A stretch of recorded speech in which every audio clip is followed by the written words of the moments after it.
Oh, I was putting Grace in. That's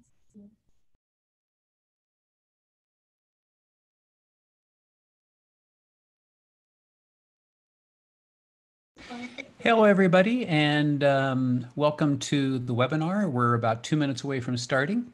So if you want to grab a glass of water, we'll be with you shortly.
Hey there. So once again, this may be a repeat because I'm not sure if I was on mute last time, but I probably was. So we'll give folks another minute or two to sign in and get settled in.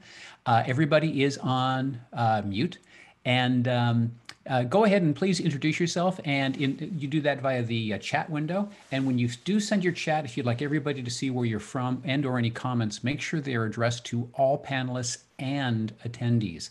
Otherwise, only myself and the panelists see your message. But if you address to all panelists and attendees, then everybody can see where you're from. Thanks.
Hello, everybody. Hopefully you can hear me. It looks like my mic is on. Looks like my video is on.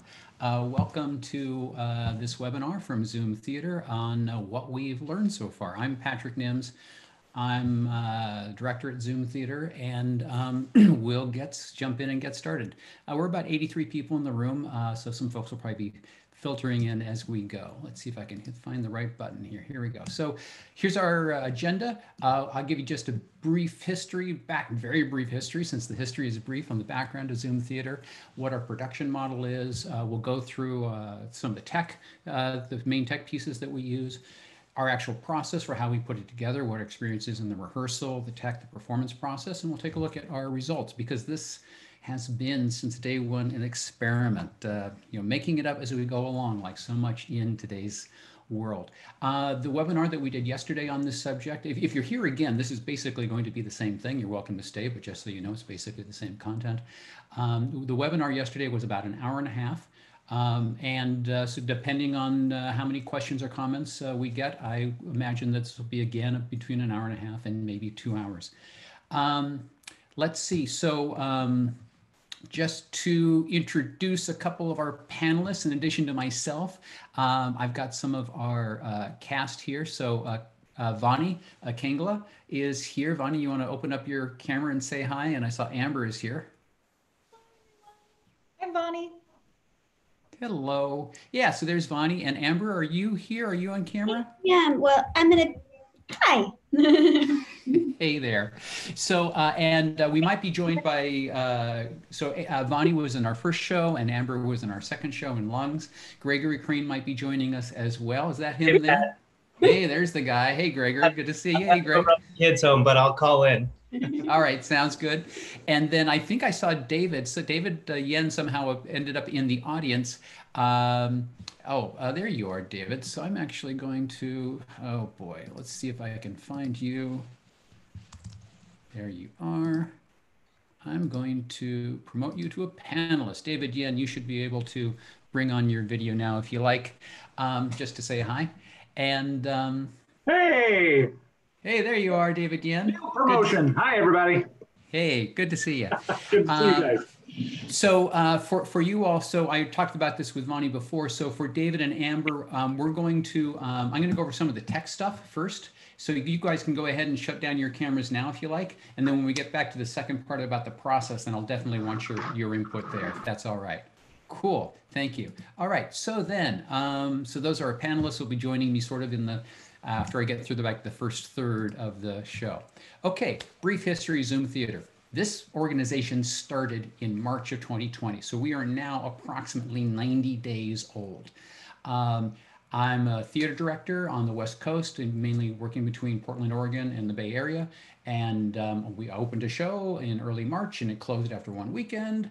And then all my other projects just sort of started falling like dominoes, like everybody else here, I'm sure did. And I get bored easily. And while I love that theater companies are putting up recorded performances for us to watch and learn from and enjoy, I needed to do something. One of those things about being busy helps you feel like you're in control of your destiny. It's kind of like that. So I had this notion when I was on a bike ride that, well, why don't, I've used Zoom for a long time in business purposes and for casting and for, all production meetings and all that other kind of stuff. And I thought, well, with the virtual backgrounds feature, maybe this could actually be a thing. And is this a viable performance option? So I pulled together 3 plays that I thought were a good fit for this as a potential venue, and then contacted some very kind, giving, wonderful actors that I know who would be thought right for those plays, and we just did it. 3 core components to Zoom Theater is on the slide here. Every performance is live. Nothing against it. I'm not interested in making movies or doing a new version of television. I'm interested in live theater. And it is for a registered, limited pre-registered audience, which is important when we start talking about performance rights. So I'll come back to that later. The shows are specifically selected and staged for webcam. So the 3 shows that we did for various reasons, I thought lend themselves to this medium. And the third thing and the most important thing, or a linchpin thing, is that Zoom gives the audience the ability to participate in the show by unmuting their microphones. This is not something that would require. We give them the option of doing that because I wanted to see not if we could just do a webcam show. That's easy to me. I wanted to see if we could actually get to the point where we complete the loop, where the audience is live and connected, and the performers have the ability to actually hear and respond to the audience. So there's a sense of community, a sense of oneness, of bonding that happens like it does in the theater. So that was a thing, and that's a holy grail for me, and I'm not yet willing to give that up. So a couple things on context. We're not suggesting that we know how to any answers or that we are doing this better than anybody else. No, I'm just going to talk through and share what we've tried and found to work, and maybe save you some time, maybe a little inspiration, or maybe you can correct us, and maybe you had some experiences that help us do it better. And I would love to hear that. So we did a mini season, because why just do one show when you can do three?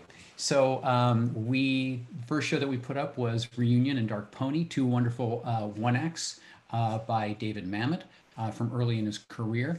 We did Duncan McMillan's Lungs, and we also did Actually by Anna Ziegler. And so that you have a sense, and we have some context again for talking about what the results were, because obviously what the audience encountered is a big part of this. I'm going to play a little clip for you. This is about 8 minutes long, little sections, little slices from each scene that demonstrate the acting as well as the technical, mainly focused sort of on the technical side of things, so you have a sense of what the audience was experiencing. Just as a warning, in the Actually clip toward the end, there are references to non-consensual sexual contact. So take that as you will, but just be forewarned. I'm now going to play the clip. We had a little bit of problem yesterday with audio and video lag. I've changed some things. Hopefully this is cleaner for you today. Here we go.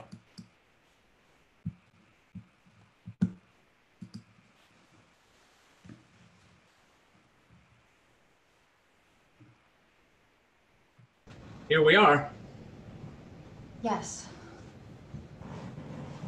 So.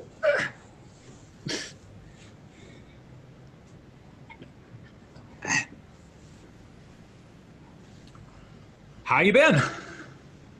Fine. Great. You? Since the last time you saw me, mainly bad. Lately good. You look wonderful.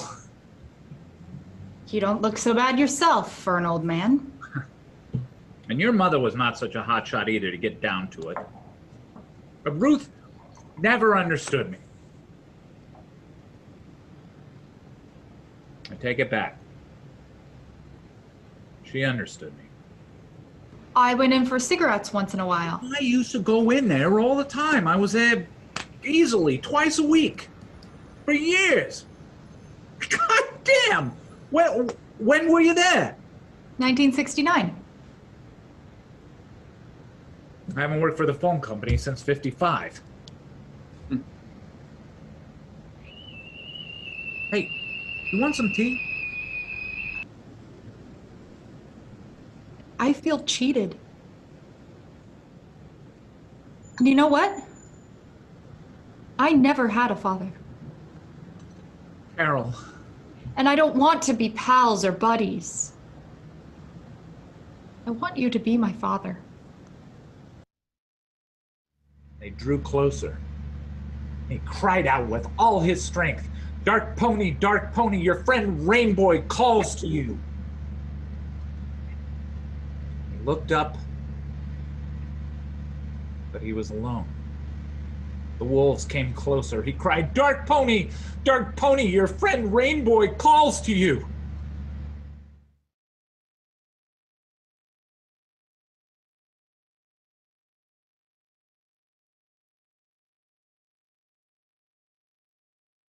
Baby. Breathe. Baby? I was just thinking. About the future.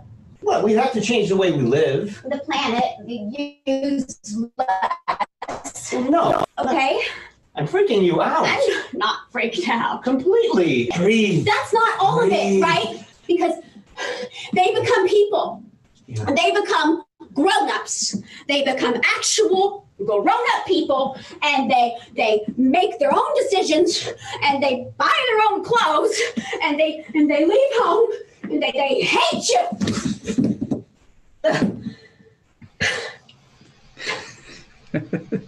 I'm just thinking out loud here. Okay? The world is not there. It is just me and you, and we're the entire planet. And sometimes, if I'm being honest, sometimes it looks like you're about to hack off my limbs. Like you're gonna smash in my teeth and like put me in these garbage bags and bury me in the woods. But that's just sometimes. Fucking hell! It's just sometimes, only for like a second. Okay, I should, I shouldn't say. Yeah, There's a bump. there's a bump. I have a bump. So. I'm gonna be a planet. So brace yourself. Okay.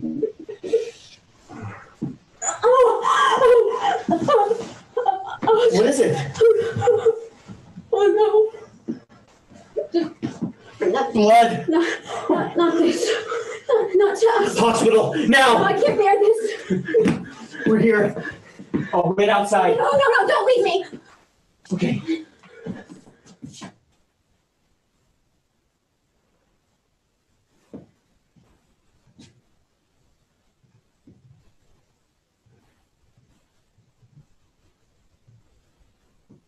Well, at least I can start smoking again. Sweetheart, shit.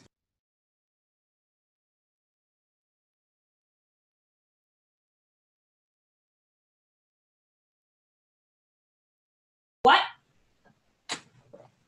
Just stop talking. Okay. I'm gonna kiss you now. Oh. Okay. Let's play a game. Let's play Two Truths and a Lie. No. Come on. Okay, I have two truths for you. I hate games, and I hate that game. But you'll play it. And why would I do that? Well, if you want to sleep with me tonight, for one thing. So who goes first? And then one day, near the end of intro psych, Sunil was like, dude, are you aware that girl can't stop staring at you? And I'm like, wait, who?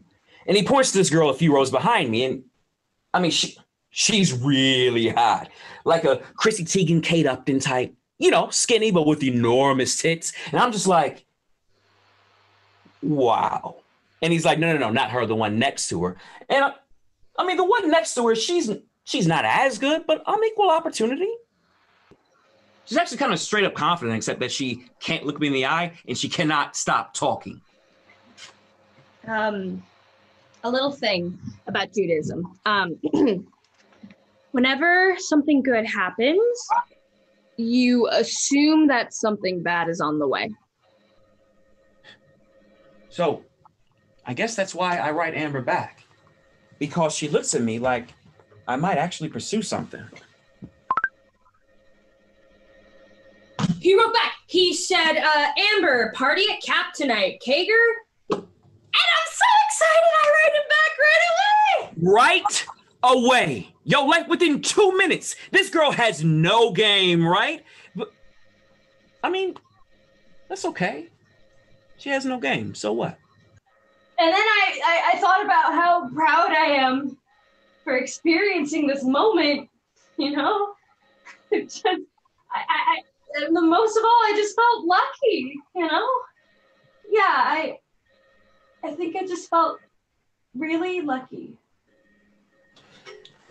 The Latino one uses the term coitus, not sex. I bet you've always had friends. I bet you've always had girls in love with you. I bet you've always been comfortable in your own body and in your own skin. And that's the privilege. That's a privilege. So it is a privilege to have everyone always looking at you. Is that right, Amber? Well, no one looks at me, so yeah, I think it is. And you are out of your mind if you think I'm somehow comfortable in my own body.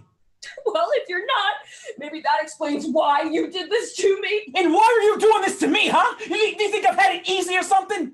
I don't think you've had it easy. I think you raped me.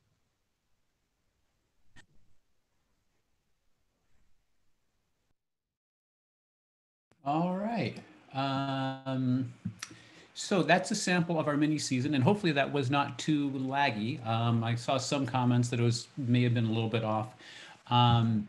That's just one of those things. Just for reference, I was being played from QLab. Yesterday I played it from within PowerPoint. Hopefully playing directly from QLab was a little bit better. Let's see. So just to go through a couple things that for me, from a technical standpoint, are things to be aware of, I'd like to point out. Reunion. So Vani on the left and David on the right. Vani's in Portland, Oregon. David is in Northern California. They have never met in real life or at any time before or since then. And the staging of that show was specifically intended for the camera to be, there were two cameras, one for each actor, and they spent most of the show talking directly to each other as a direct, not as a direct address to the audience, but to the person that's on the other side of the table. And hopefully the impact or the notion was that the audience would get the sense that they're sort of sitting in the middle of the conversation, seeing both at the same time. One thing that I hadn't figured out at that point was how to do a recording so that we saw both screens. So this image that you're seeing right here on the screen is how Reunion was seen by the audience, with the two windows up simultaneously as the actors talked toward each other. Now, for the next show, Lungs, so Amber and Greg are married and or sheltering in place in Northern California. So Lungs is a play that has a great deal of physical contact, as you saw in that show. And so we basically did that as a theater in the round. We were originally going to use green screens, but the green screens did not work. That was a failure. Let me just check something here real quick. I'm going to mute that one there. Great. So it's a theater. It was done as a theater in the round. We were going to use green screens, but that, like I said, did not work. So we went with black drape. When in doubt in theater, go with black drape, right? But essentially, so we built a box that was 12 foot on each side. And in each corner, there was a setup with a computer and 2 cameras. So there was a total of 4 computers, 8 cameras, because each camera was set to either to a high or a low position, so we could get them standing or sitting, and they could move around and just work within that box.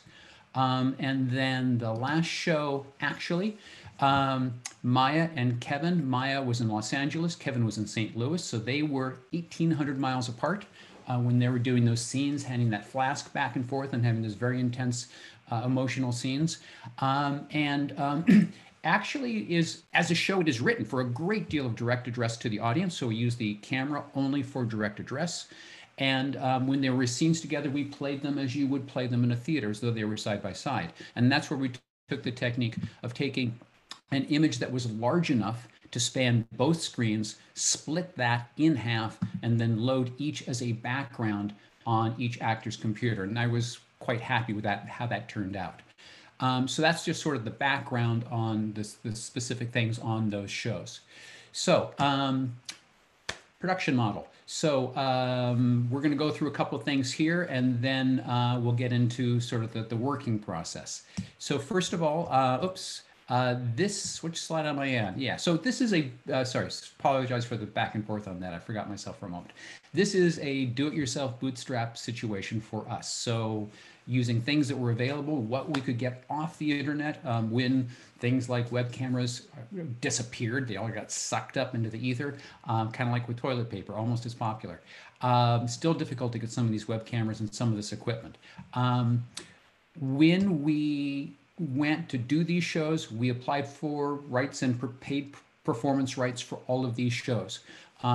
Standard application process, standard performance fees, we paid them.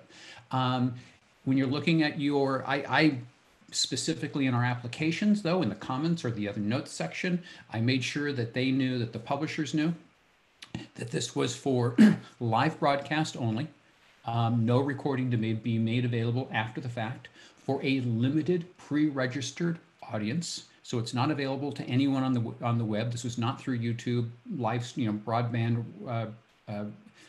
broadcast. I can't think of the right word for that.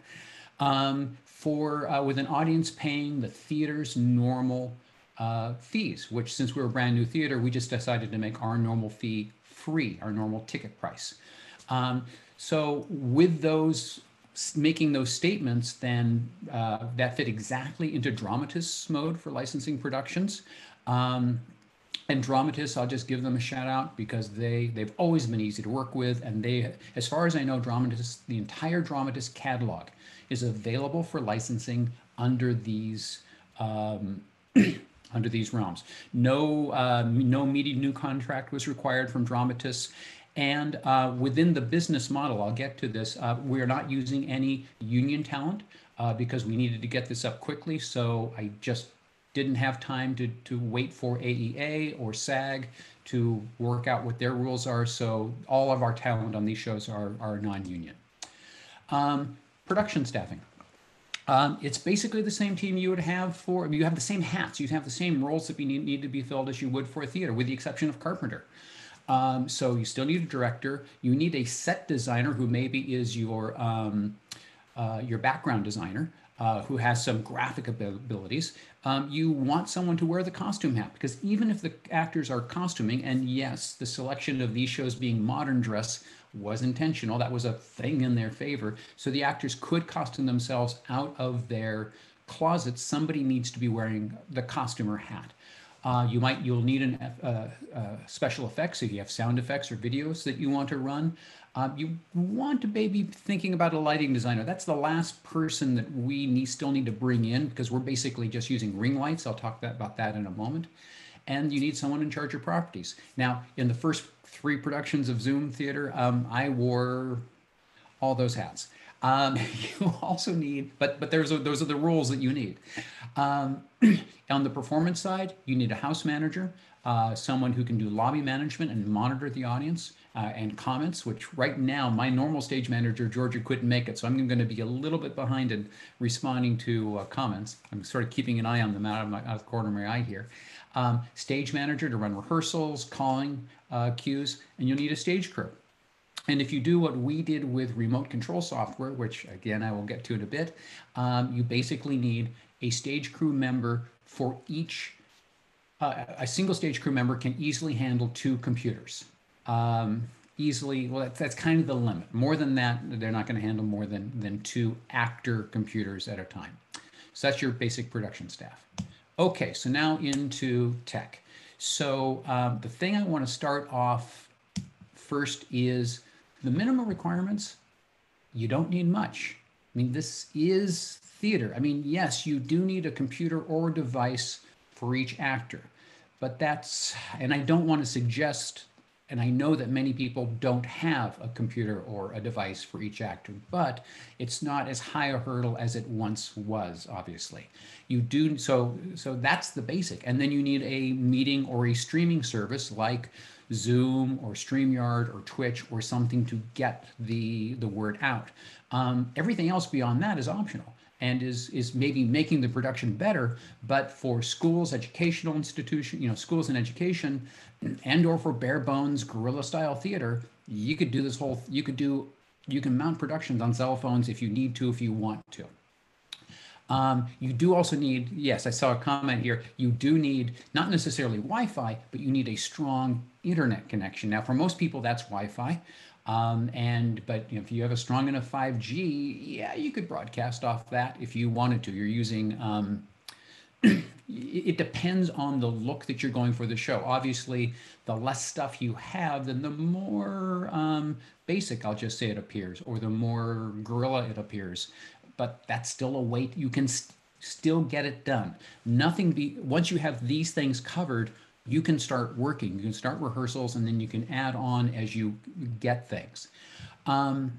Let's see. Now, I'm going to be talking mainly about Zoom. And StreamYard and Twitch and other services have their pros and cons. I settle on Zoom because that's the hammer I know, and because it gives me the option of that audience response, which again, I'll come back to a little bit later. Know that within Zoom, there are two products that are available. There's meeting and there's webinar. Now, for performance purposes, unless your performances are 40 minutes or less, you need to buy a license or you need to pay the monthly fee for the license. You only need to have one license for that's your organization, or maybe it's somebody's personal, and then you can have as many people as your license allows into your event. We'd use meeting for rehearsals because you can set up a regularly reoccurring quote rehearsal room with a password and access that everybody's just into it. It's easy to operate, and it's perfect for rehearsal. Webinar is what we're in right now, and what's different, the big differences between webinar and meeting are that they add a thing called attendee, which all of you are attendees right now. So attendees can join the event. They can see and hear what's going on, but by default their microphones are muted and they cannot unmute them by themselves, and their video is permanently off. They have no ability to share a video. So webinar is meant for larger broadcast kinds of things, or things where you have an audience where you want them to observe, but not specifically to participate. Now, it is possible for us to allow audience members to turn on their mics if they want, but it's a double lock system. Our turning on your mic, our enabling your mic, you would still have to click a button to acknowledge that you want your mic on, and then you can still mute and unmute.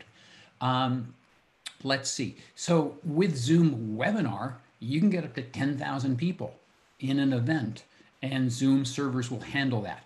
Plus, in Webinar, you have the ability, and some of the other features here, you have the ability to stream to Facebook Live and also to YouTube. So right now, we're at 99 attendees at this moment. My license only allows for 100. If we were to you know, the 101st person to try to join this webinar is going to get a message that says, the webinar is full, would you like to watch on YouTube? And the link is right there, and they will be sent to YouTube and be able to watch the video. Under webinar, I can also control the attendee video layout. I can force them to see things in grid view versus speaker mode, which you don't have that ability in meeting. You get a registration site for branding. All the email reminders you got came through Zoom. You can ask additional questions like age. You can link to PayPal if you want to charge. And you can also do audience polls. I could put up a poll right now that says, are you enjoying this event? I'm not going to because I didn't bother. And you can answer questions, and then I can tabulate the results and share the results with other people. So some nice features within Zoom Webinar, which is why we use that for our performances. Zoom webinars are a bit of a pain to administer because each showing, each event, each occurrence is its own setup for the description, for the photos, for the bios, for the settings for login. So if you have 4 performances, you have to set it up 4 times. It is not a ticketing system like an Eventbrite or a brown paper tickets where you set it up once and then just tell it the date. So it's a little labor intensive in that regard. So on into hardware. Web cameras. If you can buy them, buy them. It's the first thing I would recommend that somebody get. An external webcam is always going to be better. Well, always is a big word, but almost always, 99%, 9 times better than the built-in web camera. It's going to be sharper. The autofocus is going to be better. The color correction is better. It's probably got a better mic built in. Going to 1080p versus 720p, which is what most cell phones and Macs and built-in webcams are, is a big deal. We like the Logitech cameras, the 930s and the 920s, but they are hard to find still. And you know, they normally should be, a 930 should be about 90 bucks, and I see them for $230 on eBay, and Amazon sold out. But it is a good thing to have. In Zoom, you can have multiple cameras connected to the same computer. So in Lungs, we had 2 cameras. We had a high and low camera as Amber and Greg were walking around. In Actually, we had 2 cameras for Amber, for Maya and for Kevin, one for when they were sitting at the desk, and then a higher mounted one so they could move around. And that's something that you can switch between in the middle of a presentation, in the middle of a show. We also I would recommend that you check out some webcam utilities. There's some that are available in Windows. There's something called Webcam Settings Control. You can get them off of the Mac store if you're on Macs. But these are software utilities that let you adjust the brightness, the contrast, the color, the focus. They generally only work for external webcams, so they're not going to work with your internal cam. But if you're using external webcams, I would recommend them highly. Someone's asking about other Logitech models. I have like the C60. What you need, I don't know all of them, there's been a lot, but you just need to look at the resolution, and you need to know the angle, the field of vision that the camera has. Some are 70 degrees, some are 90 degrees. That makes a difference. So, but Logitech as a brand is at this point, as far as I'm concerned, is the gold standard for webcams. Let's see. So, virtual backgrounds. So Zoom has this wonderful feature called virtual backgrounds. It's now being added in Microsoft Teams and Google Hangouts, but they were the ones, as far as I know, that did it first. That could be corrected. So the canvas size that you're working on, getting a little tech here, apologize, is 920 by 1080. So if you have images that you can edit so that they're 920 by 1080 pixels, it will fit exactly, and there won't be any distortion or stretching of your images.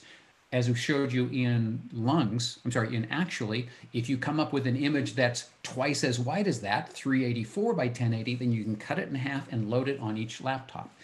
Now, each background image has to be put locally on the actor's computer. So there's a download thing that has to happen. And if you edit them, then you have to re-put them there.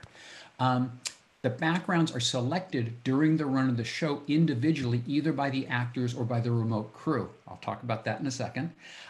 There is no queuing system. There is no Q Lab. There is no go button. They have to have the window open to change video options, and then they have to click on the right image. There is no labeling. They have to be able to recognize the image from the thumbnail. It's almost as easy to delete it as it is to select it. Now, in this virtual backgrounds and the cameras, you may have noticed in Actually, the images changed instantly. It's like, boom. There is no crossfading in native Zoom. There is no crossfading available, but the images change fast. The camera swaps, it takes a second. There's a hitch, and then you're down on the other camera. So you just get used to that. But background switching is correct. Microphones. So the second thing I would recommend is a microphone. So an external wired or wireless mic is great. I'm right now talking on a Yeti Blue, Blue Yeti microphone, which is sitting right here. Hopefully it's out of camera range. You can't actually see it, but it sounds better and warmer and richer than the microphone on my Logitech or the microphone built into my laptop. It sounds better than when I use this to speak with. I'm only using this to hear right now. My voice is being picked up by the mic. And that's a great feature of Zoom, is you can change mics. When we were in Lungs, we had two mics, both connected to the same computer. And as Amber and Greg would shift to different sides of the room, we could activate different mics to pick them up better. Wired mics are great. We first started to experiment with wired mics in Actually. Kevin was wearing a wired mic for some of those clips. If you can, the wired mics are actually cheaper. The wireless mics are actually a little cheaper than the wired mics. The Rode Go is a terrific device, and it's about $200. That does not include the lavalier microphone that you plug into it, so you would add about $70 for that. But the battery life is about 3 hours. There are some wireless mics that look exactly like the Rode Go on Amazon that are about $100. We experimented with those, and the experience was not good. Battery life was only about 90 minutes, and we experienced a fair amount of interference when there shouldn't have been any. If you do use wireless mics, know what your wired mic background is, because if you do have interference or you do have a device that goes dead in terms of the battery, you need to go to something else so you can hear your actor. And if you do have multiple mics in a room, if you are in a situation where your actors are in the same place, only one mic in a room, one mic and one speaker can be active or open, because otherwise you will get crosstalk and feedback between the mics. I mean, basically, if any of you have logged into a meeting on log into a Zoom meeting on two computers at the same time, you find out very quickly you have to mute up that second computer, both the mic and the speaker, or else you get terrible feedback. So just watch out for that. Sound and video effects. So we use QLab. QLab works great. Once you've installed Zoom, you have the option of adding a Zoom audio device, which you can choose just like any other audio output for Zoom. You can share a screen. What you share on your screen goes to as long as your QLab video output matches the screen that you're sharing in Zoom. That's how you're seeing these slides right now. These slides are just coming through PowerPoint. We played our lobby music through QLab. Discrete sounds that like a bell ringing. You might have heard the tea kettle in Reunion, the Snapchat signal in a couple different sound cues. Short, discrete sound cues sound great. When the sound cues start to get loud, Zoom has trouble mixing conflicting audio sources, and it sounds awful.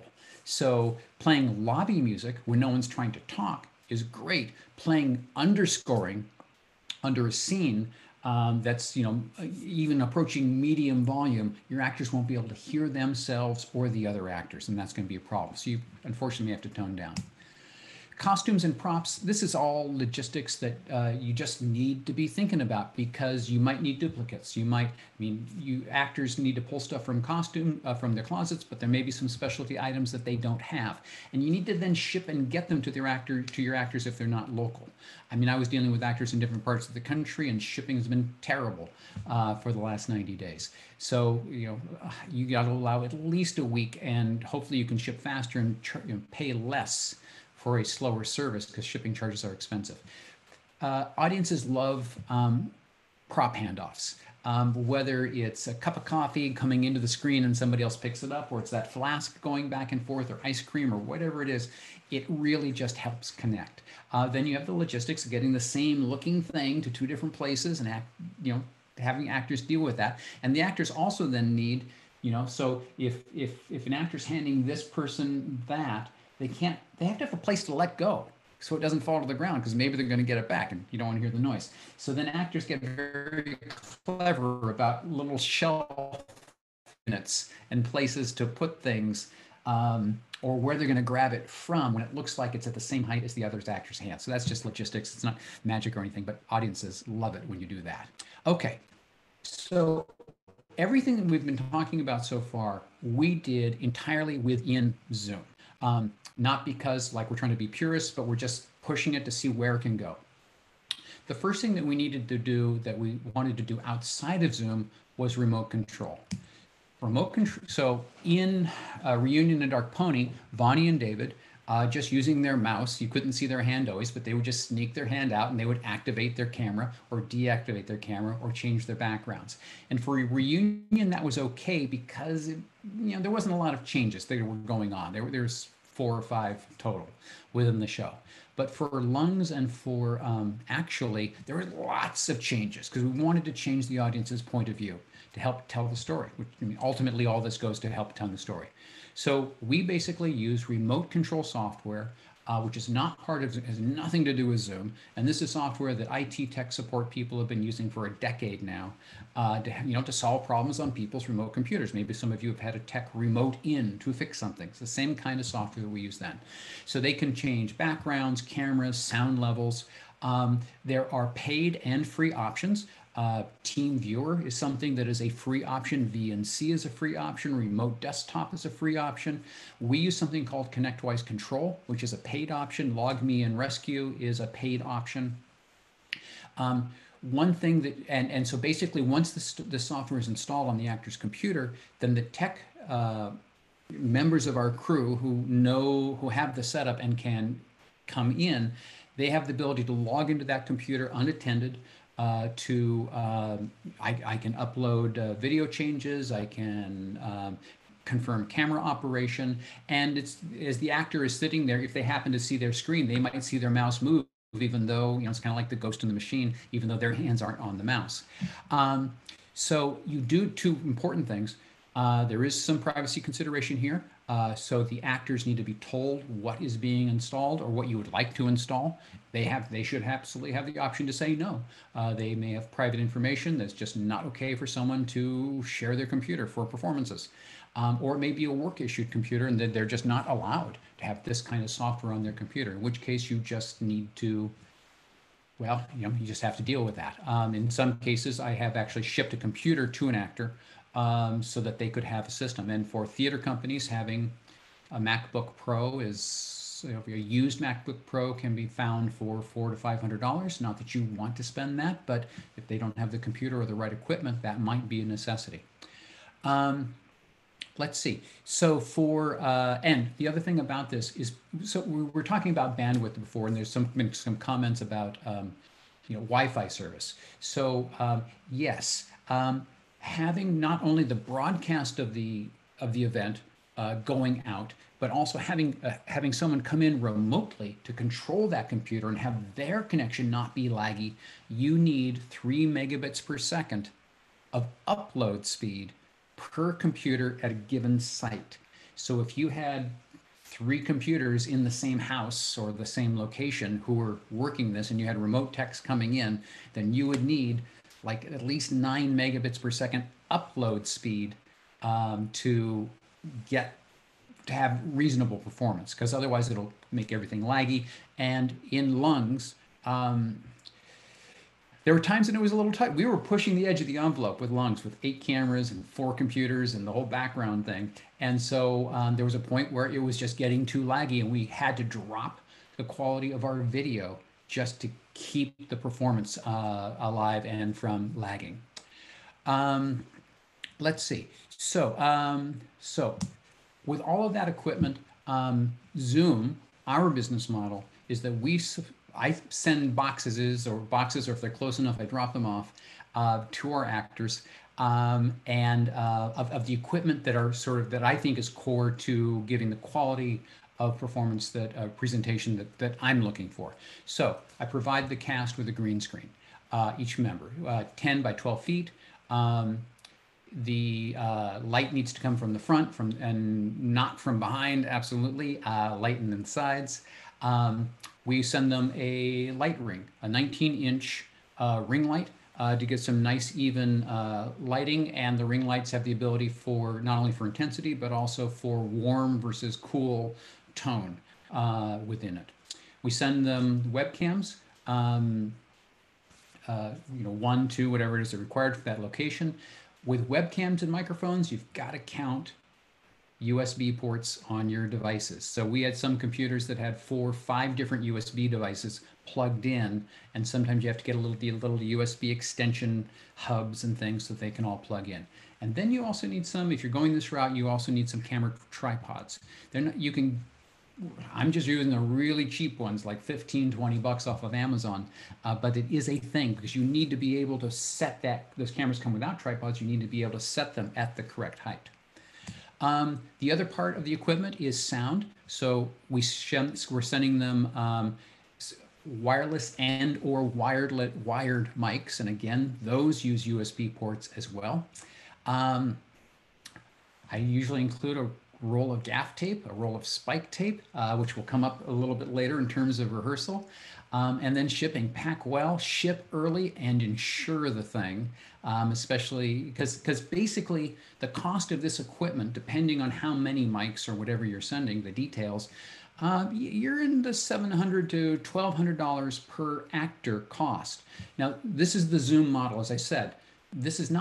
All this stuff is not required, but that's what we like and we use. And the good news for theater companies who are at this moment going, oh my God, I've got a 5-person cast, that means I'm going to be at $6,000 in equipment. Well, yes, but this is also a capital cost. This is not a one-time production cost, because then the actor is going to send this stuff back to you, and then you're going to inventory it and then ship it out to the next performance. Let's see. So now we're going to talk a little bit about the putting it together. And if my cast members, if my panelists are around, go ahead and start popping on. Amber and David, Greg and Vonnie, feel free to turn on your video, because we're going to start talking about the wet work. as I shouldn't have said that, but versus the hardware, this is now the soft goods. Okay. So Vonnie's hopefully will be coming on. This is David Yen, and Vonnie will be joining us, I think, and then Amber Collins Crane, and then Gregory might be joining us as well. So as we go through these, David, I'm going to give you all sort of, I'll go through these quickly and give you guys the chance to chime in and add your thoughts to that. Yeah, Vonnie, I'm not seeing, am I seeing you? Maybe I'm not. Maybe I need to change the view. Oh, there you are. You are there. I see you. And there's Amber. Now I see you. And Greg's outside. I'm Greg. Look at you guys. Cool. So I had a conversation with each of these wonderful people. And we started off by saying, hey, this is an experiment. And if after the first couple of days, are you not seeing their video? Let's see. So Rebecca, so there should be a little thumbnail video on the side, and you might need to go from speaker view to thumbnail view to alternate between them, but they should be there on the side of the PowerPoint. Otherwise, you'll see them as soon as they start talking. Let's see. So in addition to saying that this was going to be an experiment, and especially with David and Vonnie, I basically said, yeah, if after the first work this doesn't feel right, yeah, we're just going to stop. But I don't think we ever got to that point. I think it was a little weird at first, but I think it worked out. But with each one of these things, I had to have this conversation. Let's see. So someone's saying they're not seeing gallery view. Well, that's partly because I'm sharing the screen right now, but you'll see them shortly. I basically had to ask them, do you have a fast computer? Do you have strong internet? Do you have Wi-Fi? Do you have a room that you can perform in, preferably with no windows, and sort of set things up and leave them there? Do you have understanding housemates who won't be put off by loud voices, swearing, sex scenes, whatever it is that show requires? And then let's see. Yeah.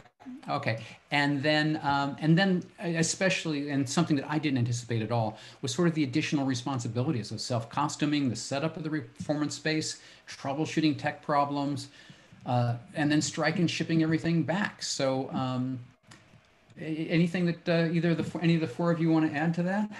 How was it performing in your homes? Well, the commute was pretty awesome. Commute was good. Commute was great. Yeah. It took a second to figure out. I had to try multiple different rooms in my house to see which one had the best internet connection. I settled on this dining room, but it took a lot of trial and error to figure out where I needed to be so that there wouldn't be as much lag.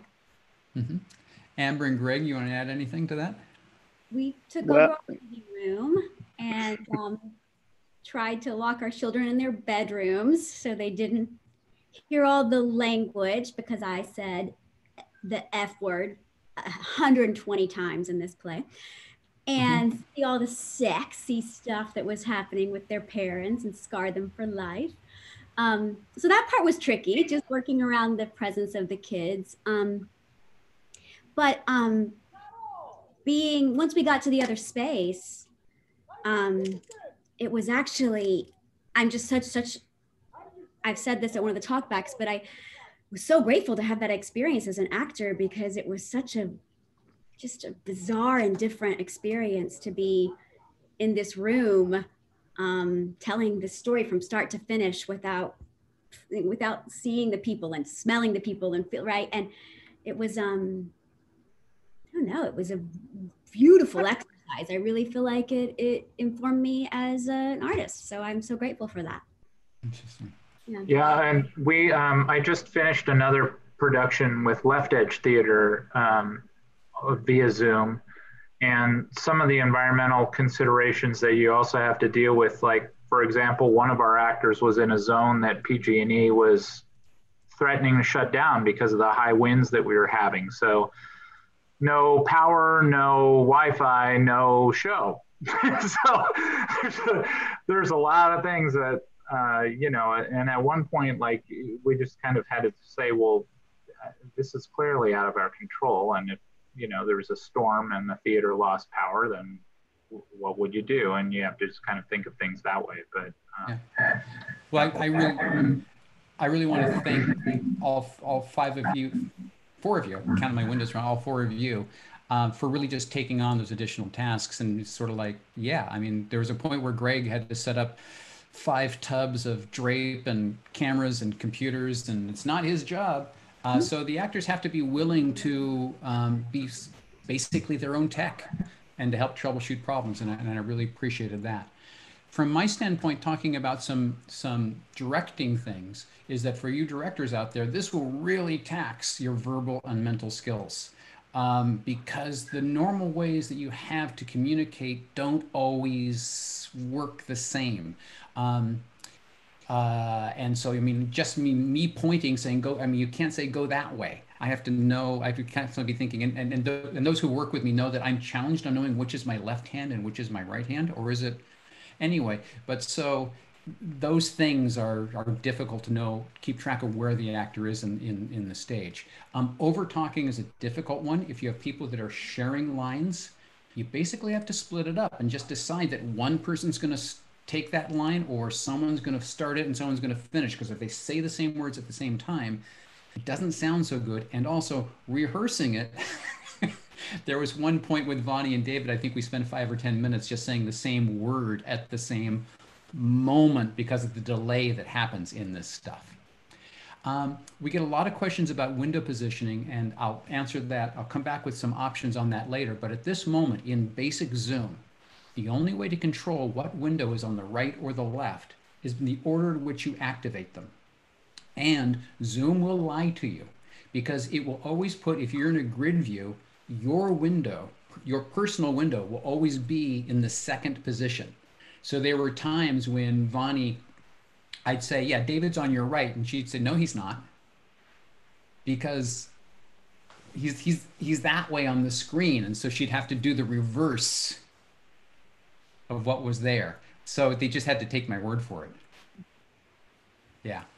I'll come back to that in a little bit. And then in the planning of blocking, knowing what space your actors have to work with in terms of the distance, including the green screen, because that eats up 2 feet of that depth, is important. Knowing the camera's field of vision, because if the green screen is too far back, then you start to see it. And that really leaves you with some tight spaces, I think, at times. Vonnie and David had to deal with that. Yeah? Yeah. And something that we really found in Reunion, and maybe David can demonstrate this for us, is just how powerful leaning forward and leaning back is. Yeah, we had some really good feedback from some trusted theater folks at a blind preview that we had about 4 days from opening. And one of the things that we really, that I personally really took away from the conversation was that Zoom has this way of flattening everything. It flattens everything visually, and it flattens everything audio, because it's meant to just be people sitting around a coffee table talking about, you know, whatever their TPS report results were for the week. So we found that just by playing with where you were and moving laterally in your camera, you could really generate a lot of interest just by moving forward and back, or you know, where my hands are right now is where I normally have them, but just getting them into frame makes things a little more interesting. And like that. We're losing you a little bit, David, there.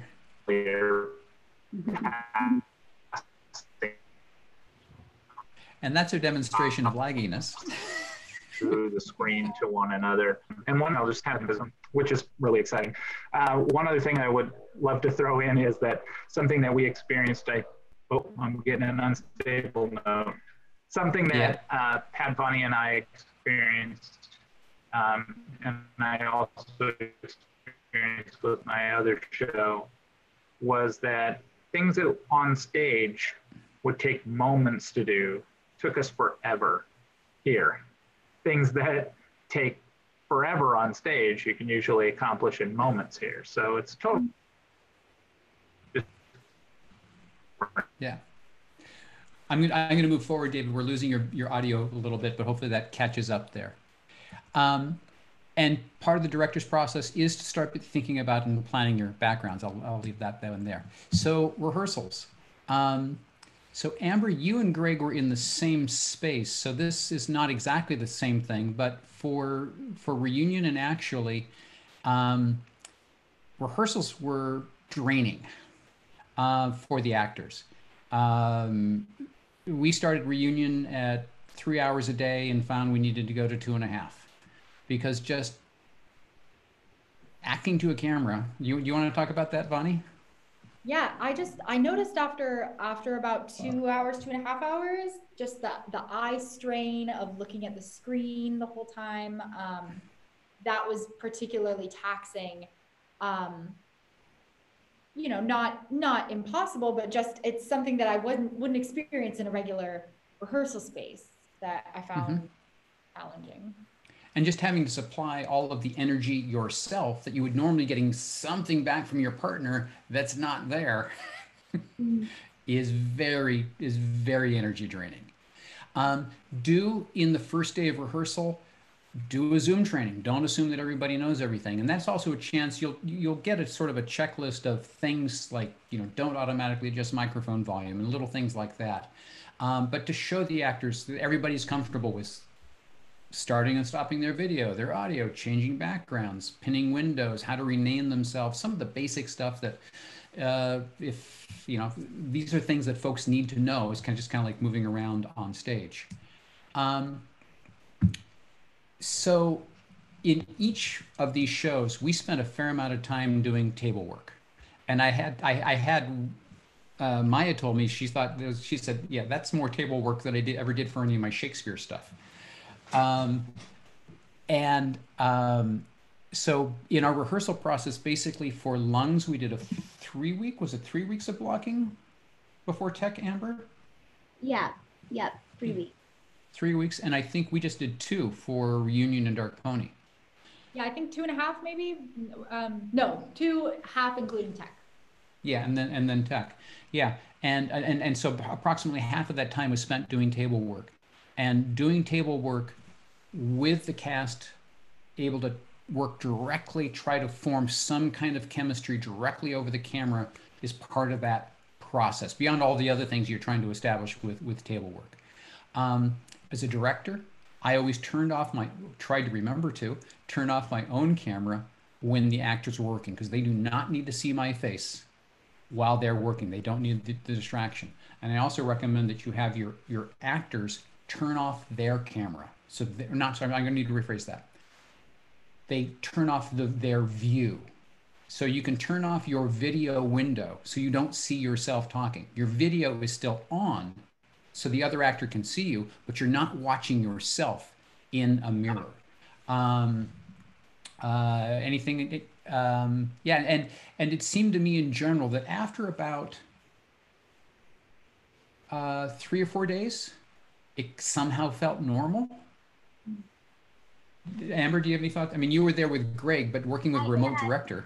Yeah, I know. I mean, I liked, because it was different for us, right? Because we weren't looking at a screen while we were acting, we were looking at each other, but it felt very normal after a while, just having you there, like you were sitting in the theater directing the show. Like it really, that really became easy and comfortable. Yeah, I think we're all learning how to do that, right? I'm a therapist in the other life, and I'm seeing everyone virtually right now.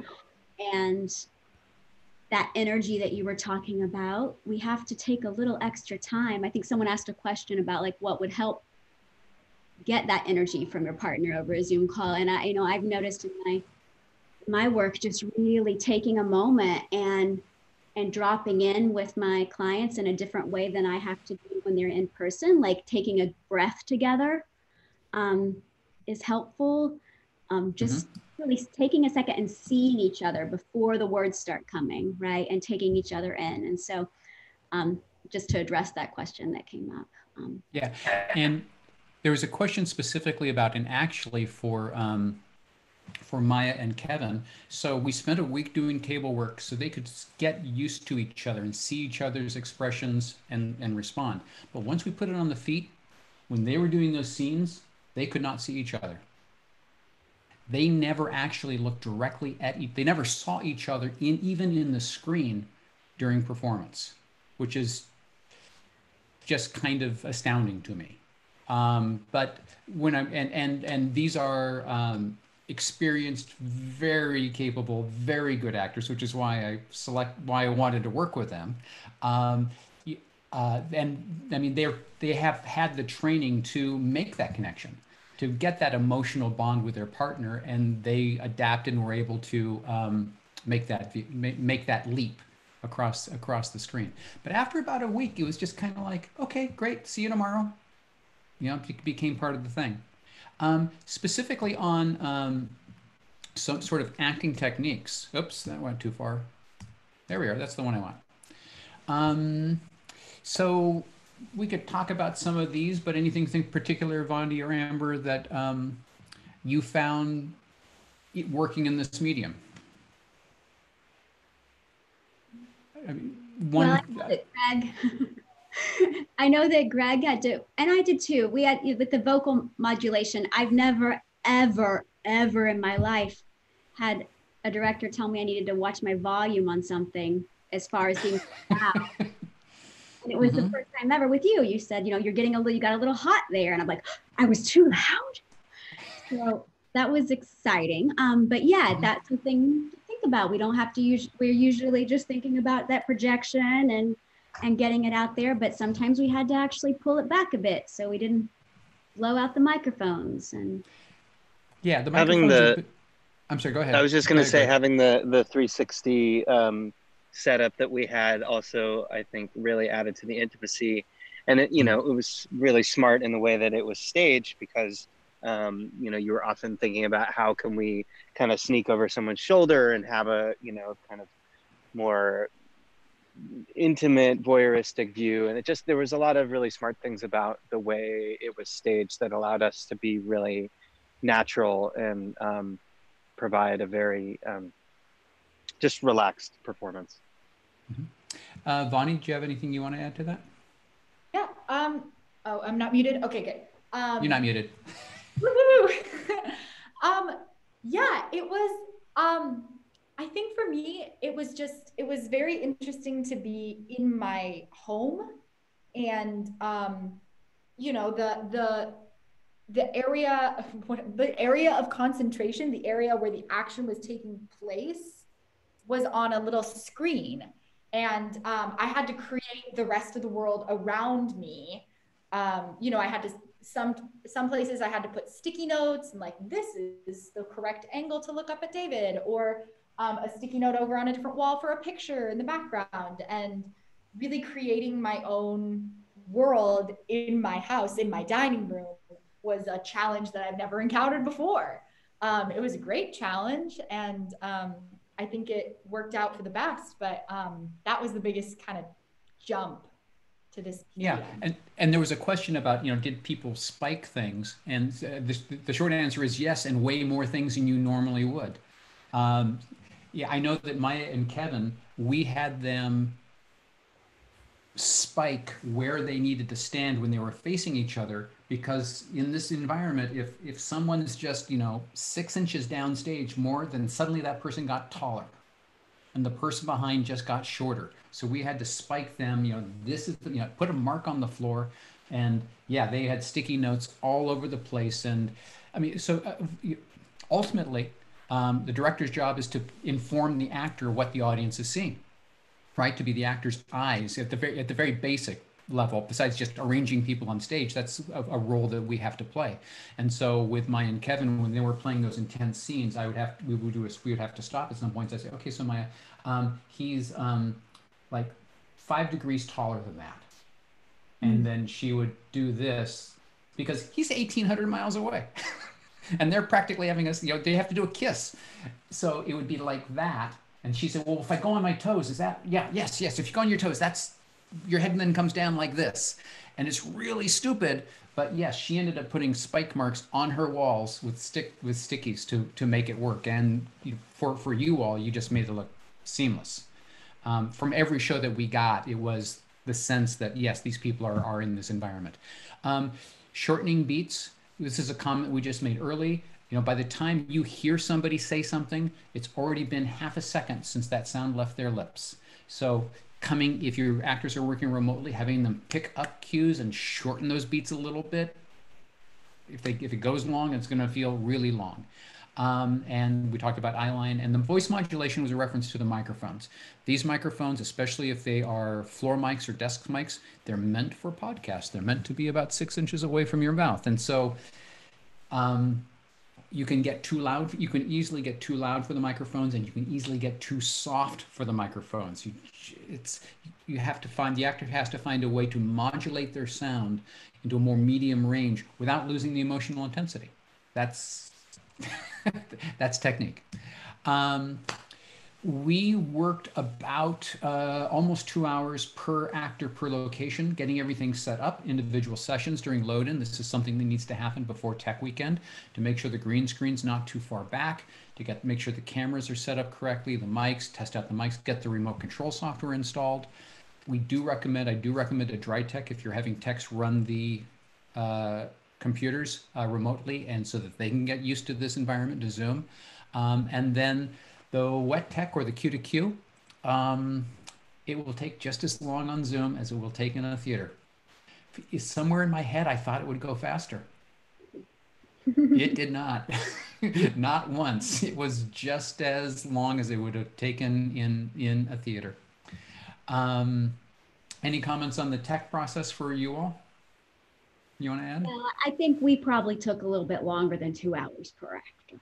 Well, yeah. So because so we had the great fortune of being, for lungs, of having a good friend, Rhythms Dance Studio in Nevada, volunteer to let us use their empty dance studio to set up these drapes and green screen, the pipe and drape that we needed, and the cameras and the computer, and that was great, and it was fabulous space.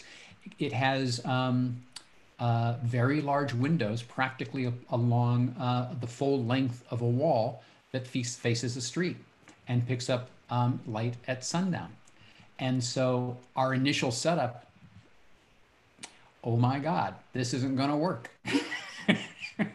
Because the light was coming through, it was killing the green screens.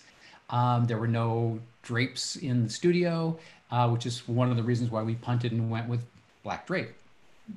And which meant moving it a couple of times. And Greg was very kind and probably spent 8 hours easily rearranging things and getting things set up, probably longer than that. Who's counting? Oh, thanks. And I wanted to mention that if it had been just me per se, I would have felt very daunted by navigating the tech. And so I think we're moving into a world where people could come in and do that. Someone that was more technologically inclined could come in and do that for the actor if we needed to. But at that point, we could not. That would not have been an option, and it would have felt too risky. Yeah. And so thank God there was someone that felt more comfortable navigating that. So choose your actors wisely.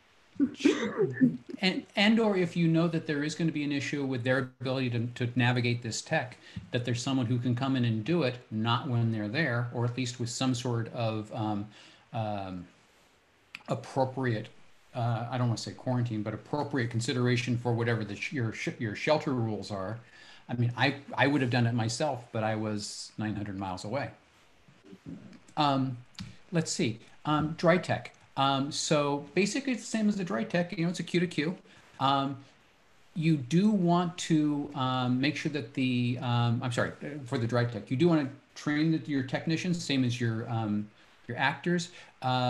You do want to, in your dry tech, deal with any bombing procedures. What will you do if someone starts putting filth in your comments or tries to make bad noise on the mics? And we had that once. The very last performance of Actually, someone started filling up the comment page with really terrible, terrible racial slurs. And then someone started talking over the mic who had asked to have their mic open. It took a moment. So basically, though, your crew needs to know that they have the ability to mute all, that they have the ability to shut down chat. And then once you've done that, it doesn't take long to find the offender and eject them. And then you also have the ability in webinar to lock a webinar. So once somebody is out, they cannot come back and nobody else unknown can join. So Tech Week. So this was one specific, well, actually this is for both of your shows. Having the dress and your Tech Week rehearsals at the same time as performance, you find stuff out about the position of the sun. And is the internet laggier during the day or at night? those are kind of fun. Something that I think David mentioned. So most everybody does a preview, you know, the night before opening. We did a I think David refers to it as a secret. What did he say? He said something different. Blind. Oh, a blind preview or something like that. We did a small invited first dress with people that I trusted to know that to have been around and know what a first dress is and what happens at first dress rehearsals. You know, so what that stat. The show's basically still, you know, coming out of the shock of the Tech Weekend at that point. But we did that with Reunion just because it was so new. And we did that with every show after because we just learned so much. Do you want to comment on that, Bonnie? Yeah, it was really great to have another pair of eyes on it. We got, there was a scene where we were in a car and it was great to hear, oh, we need some background noise to know we're in a car. That feedback was really valuable and it helped the overall production to have another set of eyes on it. Yeah. Amber, do you want to add anything to that? I was terrified about that. I did not feel ready. So I remember being terrified. But got some great feedback, and we made some pretty big decisions after that. We definitely dialed back on the camera angles, right? And huge. Really specific about that. And I think that ultimately made a big difference in the production. But I remember, besides being so grateful for that, as far as us helping facilitate those changes, I walked away from that night. Here, a lot of people had problems and lag or this, but still so much gratitude for the experiment that we were doing and the offering that we were making, and still being able to connect emotionally to the material despite all of those things. And I remember thinking, okay, it's gonna be okay. It's worth it, right? You know, it felt like it was gonna be worth it. Yeah. So we did our invited dress on our invited audience, like 10, 12 people at most. Sometimes it was less, on first dress, so that we then would have 2 days of rehearsal to fix and adjust. And something I want to just, again, as a shout out to all of the actors. So 3 weeks, or in some cases 4 weeks, to do a 90-minute show. And I made it clear to them that personally, I'm not interested in Reader's Theater. Reader's Theater is great, but it's not what I wanted to do. And so they took on some very hefty line loads and got it done. And so that's, you put up a show in 2 weeks or 3 weeks, and then, people will still be grabbing for some of those lines in first and second dress, and that's kind of okay. Pre-show process, hour and a half, hour 15 before curtain, stage manager crew comes on, check into cast computers. There's a whole set of participant pre-show options, which I'll show you in a moment. Cast comes on typically about an hour before, depending on what you need to work or what problems you had from the day before. You have to do a mic check and a camera check, just like you would in any show. Confirm the lighting is good, what's changed since yesterday. Oh, something always changes. It's amazing. There was always some camera that needed to be tweaked or moved or something. Somehow it just shifts. Run your warm-up, confirm your chat, and then you go in. Just for an example, on our pre-show setup, we mute participants on entry, allow them to raise hands, force them into gallery view, things like that. 30 minutes before show, we would open the lobby, quote, and play music. And then every 5 or 10 minutes, in this case, I serve this function. This is the house manager function. I would go on and make a lobby announcement, welcome them, let them know they should be hearing music. They're in the right place. Encourage them, just like we did today, to have to introduce themselves. And that was something that became, and I don't know how it was, when the audience comments in the chat, if the actors are near a computer, they can see the chat window. And for me, it was magic. Like the first time I saw, Chicago, we're here on the West Coast. First time I saw Chicago, Illinois, or, Albany, New York, or London, or Amsterdam in the audience was a magic sort of thing. Were you guys watching the backstage chat feed? Yes. Yeah. It was awesome. Yeah, I had family in Berlin who got to watch, who hadn't been able to see anything I've been in for a few years. So that was really special. And I have family in the East Coast and, people who I haven't been able to connect with in this way. We were able to do that. And that was really special. Yeah, that was a huge gift, I think, to the actors, to be able to share, work with people that you love so much that have never seen you work, or not since you were in a high school play together, or right. It was such, I mean, that was so beautiful. So yeah, and that was a point where sort of the sum of the individual items became greater than the whole. Yeah. Or the other way around. Maybe I said that wrong. Bonnie, you want to add something? I know what you mean. What a great opportunity to get to work with David L. who lives in the Bay Area. And I don't know if I would ever have had the chance to get to work with him. But this gave me the chance to do that. And that was great. Really. So having that sort of pre-show process was encouraged by our early, I sort of played with it with some of our early dress rehearsals, and then the people who came encouraged me to go. And so we had a slideshow with instructions about audio, instructions about video. It's going to be 15 minutes. I would make dad jokes about how the concession stand will be open for your concession stand, otherwise known as your kitchen, will be open for another 10 minutes. And we did produce a playbill. Each show had a playbill, which was a PDF, which was in the invitation to the event, the confirmation, and folks could download it, and I would paste that. And then the stage manager used Zoom chat to send notices only to panelists, not to the entire audience, about 10-minute warnings, 5-minute warnings, places, and go. So the stage manager is handling and running that. Now, once at the top of the show, I got to get the right slide here, I would do a curtain speech. And it was long. And that was partly because I wanted to make sure that the audience knew what was going on and how this worked. And I also wanted the audience to be able to settle in and get used to this before we started the show.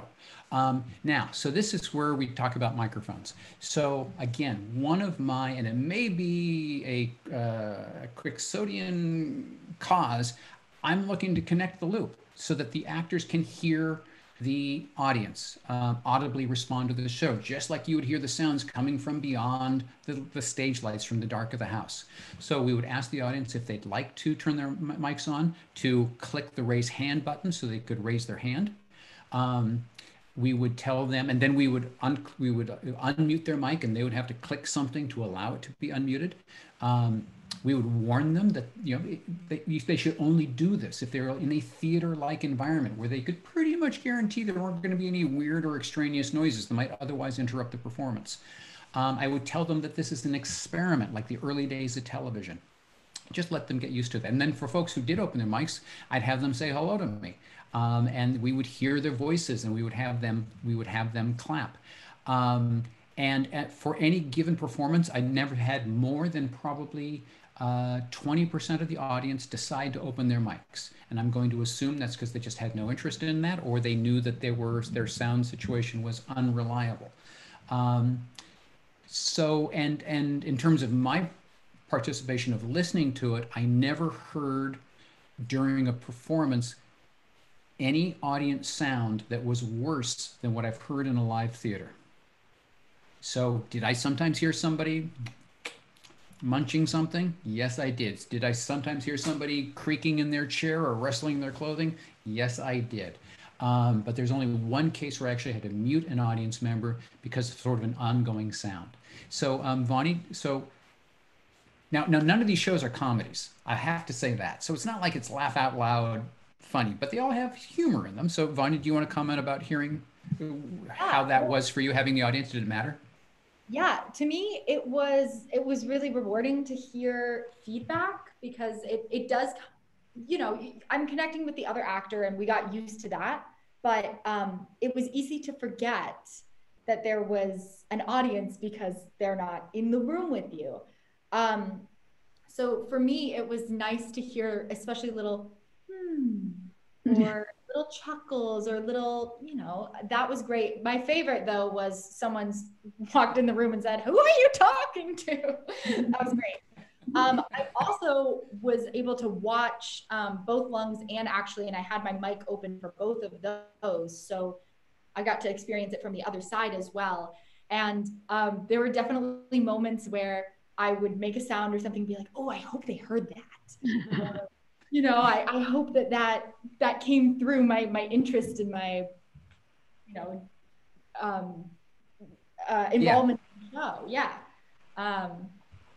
So I'm not going to ask Amber the same question, because I'm going to reveal a big secret right now, which is that they couldn't hear the audience.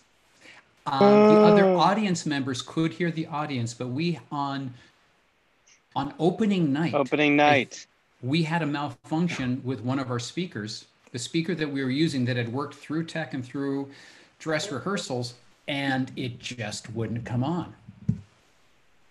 And so... And it was, I mean, if I could, you know, we did go back and forth and try backup speakers and everything, but Amber and I both admitted that it added so much to the intimacy because things would be on a lag and laughs might be delayed a few seconds, and this pace of lungs and the way it moved from scene to scene was so quick that I think it allowed us to really just be in the room with each other. And so, I mean, we definitely wanted to hear where we were really making them laugh, because there was certainly some funny things in there. But on the flip side, you know, it was a nice added intimacy for us. I mean, just like we've all experienced in theater, right? Sometimes when something goes wrong, it ends up you make me that, right? And so I think that's going to happen a lot in these kinds of situations, and with all this technology involved. And sometimes you don't know what you might be able to create because of the challenge that is. I'm going to take a couple questions, or respond to a couple questions in the chat window. One is that, yes, so people have asked if this will be, I'm looking here because that's the list, sorry. This will be recorded, and I will put, this is being recorded, and I will put this up on the Zoom website over the weekend. Warm-ups for actors, we would run scenes. We would walk through a scene or a bit of business, and I'm very open to having the actors say, what is it that puts you in the mood for this? We kind of negotiate that. So there's always some running of something that goes on.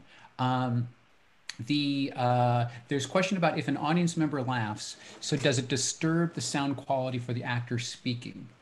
And I would say briefly, But one thing that we learned, and this is something that I'll come back to later, is that we learned for those people who are turning on their mics, is that we asked them to turn down their mic volume to about 20% of normal, or not 20% normal, to turn it from Zoom defaults to 80% mic volume, turn it down to about 20%, because the actor doesn't get completely drowned out and the sound feels like it's coming from a farther distance away. Yeah. We hadn't figured that entirely for reunion till like this, I think it was later in the performances, Vonnie. So I think there were some times where you had some laughers. It might have been a brief interruption. Yeah. All right. And the slides will also be shared as well. So when we're actually in performance, the stage crew, we're monitoring for audience mics. We can tell who's actually talking and we can mute them if necessary. We use the chat to communicate with the crew, stage crew off stage, if there's the opportunity. Very often there's not, because we're doing two-hander shows and they're on the entire time. And recording the performance. So there's some options that I'm experimenting with. The safest way that I know to record the performance exactly as you want to see it is to use a screen capture application on a separate computer. Using Snagit or DCH Debut or something, because Zoom, I'm experimenting with some new settings. Someone clued me into some new Zoom settings today to improve the layout of the windows during recording, but that was the best way that I found to be able to do that. So then, and this is actually one of them, yeah. So there are some options way down in Zoom under recording about setting for gallery view and recording chats. I do recommend that you record all of your performances, even just for reference and just to see what was said in chats, just so you have a record of that. So then post-show, we had a talk back after every show, and that was just something we thought we'd do in reunion. And, you know, by the second night, you know, at the start of the next day, I was like, yeah, we're doing this every time. Do you, Vonnie, Amber, do you want to talk about your experience in the talkback? Yeah, Vonnie, go ahead. Sorry. Yeah, just, you know, I love talkbacks in a theater setting, and I've done those before, but this was different because it was such a new medium and everyone had so many interesting questions, and it was just, yeah, it was different than usual. And, you know, it was nice to be experimenting as a performer, and also as the audience member was experiencing a new way to be an audience. Mm-hmm. Amber, you want to add anything to that? No, I think that it did kind of help complete the experience for me, because you were at that point really able to feel everyone there with you and know that they've been there with you the whole time. And so it solidified that experience we all love as theater makers. For me, yeah, my sense of it was that it really allowed us to close the loop with the audience so that they could actually reach out and personally communicate. And we allowed our talkbacks. Someone was asking about the raise hand function. So we used the raise hand function at the first part to let people signal whether they wanted their mics opened. And then we also allowed them to raise their hand during the talkback if they wanted to make just a verbal comment and just make a comment directly to Vonnie, maybe say something about the show, question about the character, questions about the technology.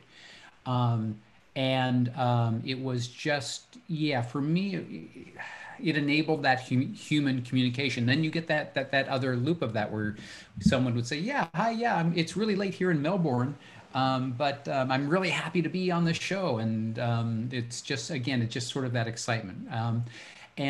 We also, you will want to figure out how you do it to have a cast and crew wrap up, because it really is sad at the end of the talkback to say goodbye and then you don't want to click on leave meeting. You need to have something so that you, the director, the crew, the cast, can just chat for a second about what went wrong, what went right. Oh, do you remember that moment? That kind of thing. And I would say that should be there every time. Let's see. So a couple of things now, just on to the tech things. Features that we need from Zoom. I have nothing to do with Zoom. If anybody here is a lead to Zoom communications, please put me in touch with them, because in my opinion, what they need, they have Zoom meeting, they have Zoom webinar, which is designed for business purposes, an imperfect tool for this function. They need something called Zoom Live that has the features necessary for live performance. We need to turn off the who is talking indicators. I mean, that's great for a business meeting, but I don't want to see that in a drama. We need to be able to have the ability to set fixed window positions. There are some tricks, I'll talk about that in a moment, ways to do that, but it needs to be in the software. We also then need a master control, so that without having to use remote control software, we can change the volume on the audience and also change the panelist video and background settings without having to have that extra layer of remote control software to do that. The grid view, I think, is fixed. Someone showed me how to do that. And we need better audio mixing when multiple people are talking, because otherwise you just, I mean, a crowd scene where someone's saying, where everybody's saying the same thing, just does not sound good. Things that we have yet to experiment with the Zoom Theater. There's a piece of software called OBS, Open Broadcaster Software, that does have features for doing window positioning, tiles, and it interfaces with Zoom, but it's yet another layer of software where you have to set up interfaces between OBS and Zoom and audio connections, and it's not impossible, but it just raises the technical level a whole other bar. We have yet to experiment with video backgrounds where they're actually moving. I know that that's possible. We just haven't used them yet in a show. They're probably going to get used in Macbeth, which is going to be our next show. Closed captioning, haven't played with that, but that's built in. So for hearing, folks with hearing difficulties, that's something that they can utilize. Comedies and farce and musicals. Timing issues, timing. I'll do a comedy before I do a musical. And musicals, I mean, you can edit and put people together, but I'm trying for live theater. And as long as the music source is on the same, coming from the same computer as the person who's singing, then that's fine. But people singing across Zoom simultaneously, it's a no-go with the current level of technology. And we also have yet to experiment with audience participation. I heard of one group called Isolation Theater. They were doing a production of Oedipus, and they allowed audience members to audition to be members of the chorus and actually be assigned lines in the show, which I thought was a really cool idea. So all kinds of things are an option. Let's see. So this will be in the slides. I will share these slides as well. USITT has some educational stuff. OBS the software is free. You just have to figure out and get an interface and make it work. And there is a company called Liminal ET, which says, I haven't yet gotten into it, but says they're basically working on a way of controlling Zoom through QLab, where you can actually do things like change backgrounds and things using the OCS capabilities within QLab to run Zoom, but I don't know any details. That's where I am on that.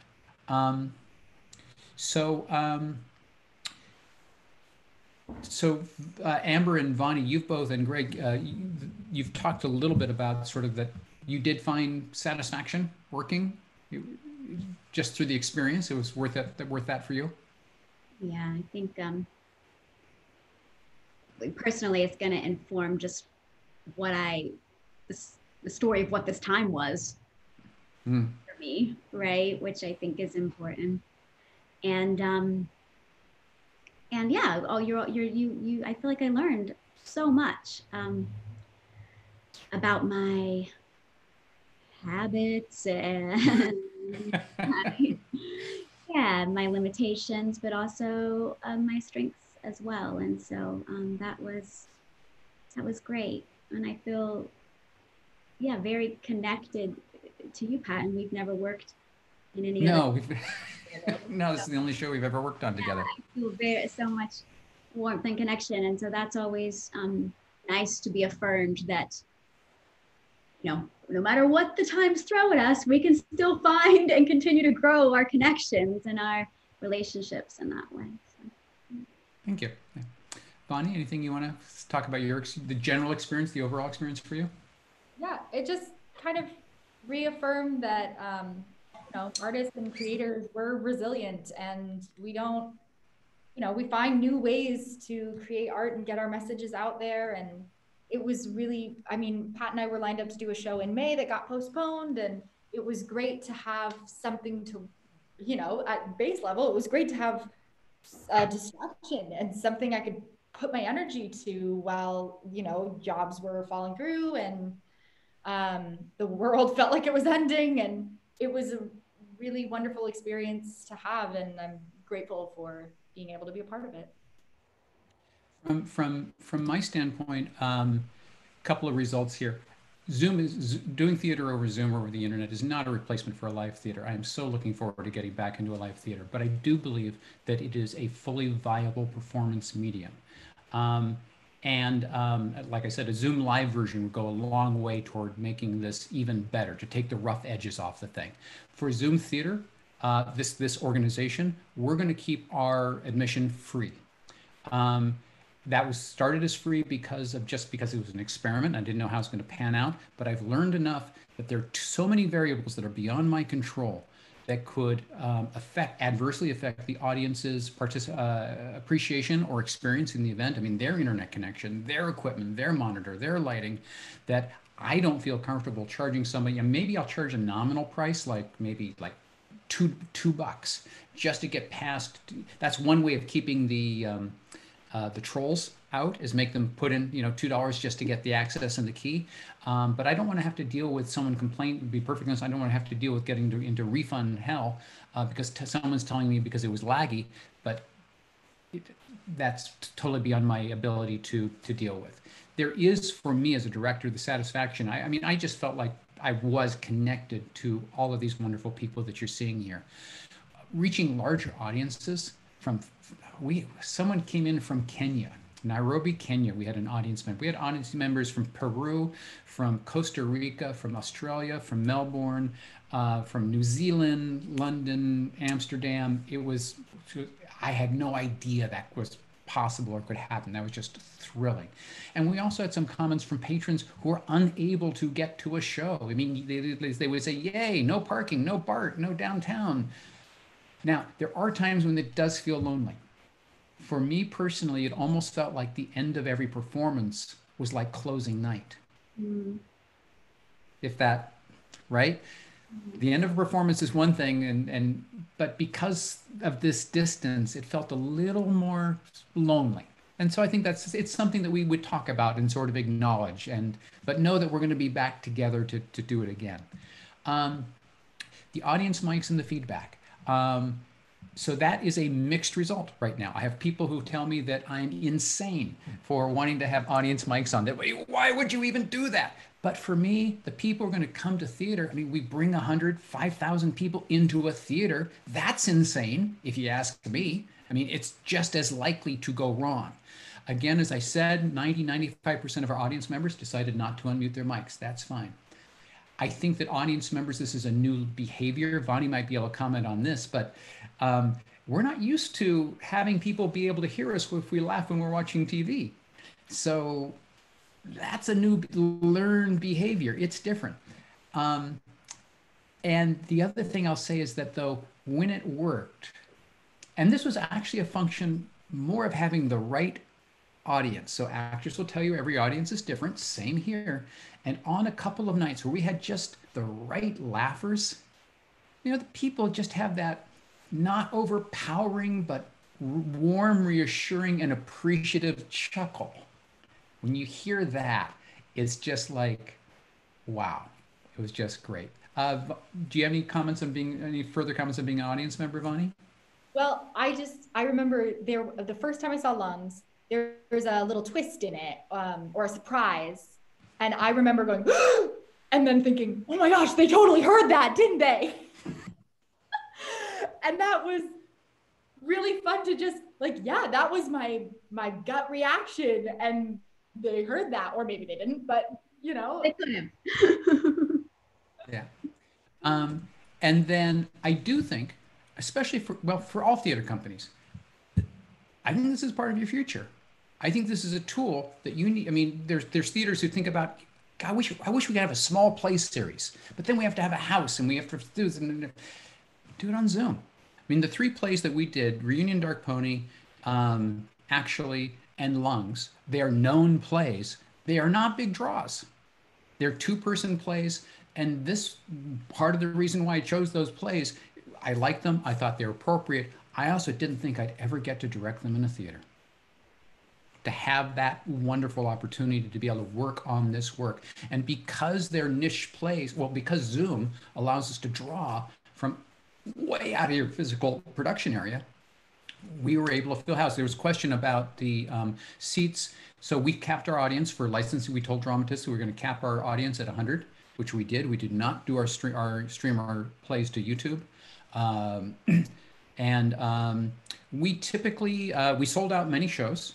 Because it was free, our drop-off rate, our no-show rate was probably around 20%. I think we always had 60 people in the house, and sometimes it was more like 90. So that felt great. So I think this is going to be something that should be part of the, of the quiver of our tools going forward, because software features will improve, internet speeds will improve. Will they improve well enough to do a live musical with a chorus over the internet? Some people say no. Some people, engineers tell me no. I'm optimistic, but then that's kind of like warp speed and limited by sound and physics. Like all theaters, we accept donations. We're getting to the wrap-up point here, and we'll take questions, and I'll go back and see if I've missed any questions, and we're happy to take questions going forward. But if you can send us a few shekels, we would appreciate the support.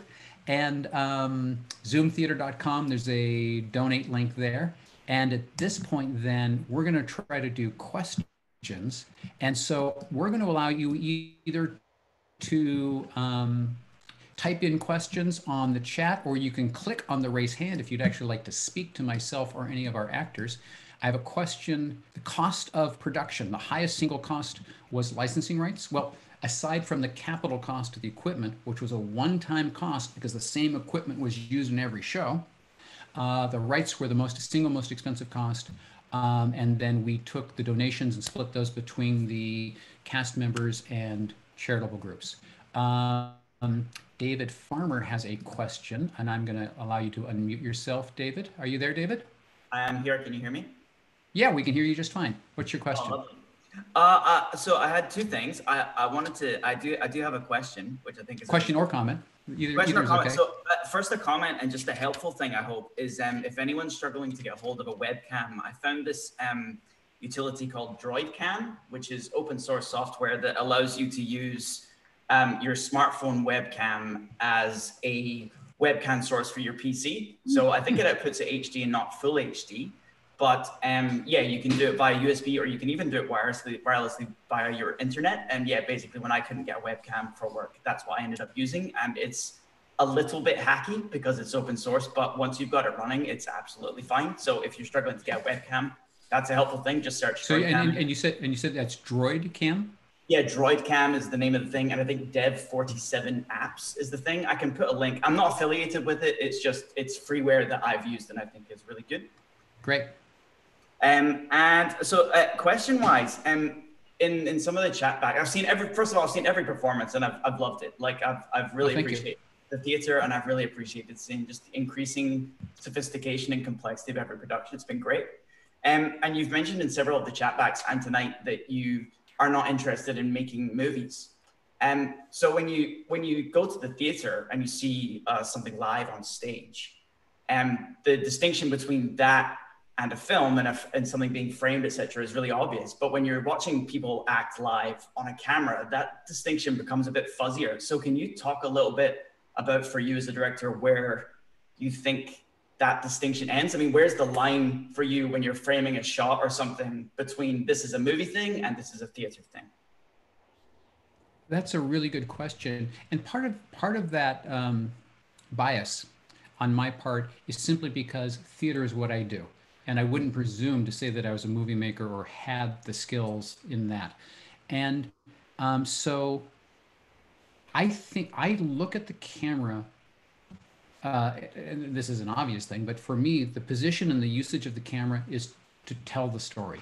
And I imagine the camera as the audience POV. So that's what's driving it. So in Lungs, you know, I love theater in the round, except for those times when, you know, you're in one of those scenes where I'm getting somebody's back for 5 minutes. Yeah. So I knew that I wanted to do it theater round, but I wanted to be able to have the audience member always have the best view of what was going on. So that really is that's really the driver for me. Yeah. Yeah, cool. So I guess it's the ability. I guess in theater you choose who you look at. You get to pick where your focus is versus where you're being presented with it. Yeah, yeah, cool. So I tend to want to have shots that show the fullness of the story. Yeah. Yeah. Awesome. Yeah. So someone can choose someone can choose what they're going to look at. That's absolutely right. That's yeah, correct. cool. Thank you very much. Well, thank you. There's a question here. So someone's been asking me for the video I played. So that was played from a local machine that I'm sitting in front of via QLab through a shared screen. And I do understand from some of the comments that was laggy. There was a lag between the audio and the video. I'll go back and watch the video and see what that was about. Let's see. So other questions. I talked about the production cost, the run of the show. Can you share how much the run of the show for a director is different in this medium? Depends on how strong as in all cases, it depends on how strong your crew is, your technical crew. If you're asking how long the director needs to stick around. Because I'm wearing a lot of hats here, then I was there for every performance. But if the crew is strong enough, then the director, I think, can walk away. Let's see. Can you speak to the fixing of locations for actors when you have a scene between more than two? A car scene where you need people to change seats, to change turns in the middle seat. Well, in basic QLab, and we've only done two-handers, so our next show, Macbeth, I mean, go big or go home, right? So that'll be a different, that'll push us again. But it is basically just the order in which you turn on screens. And so if you want screens in a different order, then you need to stop one video and start another one. Let's see. So Carl Smith has a question. Carl, I'm allowing you to unmute. You there? I am here. Hey there. So thank you so much for letting us peek behind the curtain. I think you're doing a great service. My question, I have two questions. One that I asked is, how did you connect, meaning audition or find actors outside of the Bay Area? Like, how did you find someone in St. Louis? And then the second piece is related to how about picking shows? So two-handers work well, obviously, but what advice did you just go to the two-handers that you've always wanted to pick, or what process did you go through to pick something that would be good for Zoom? I knew the two-handers would be easier. While we worked out all the sort of the background technical stuff and got sort of a rhythm down to it.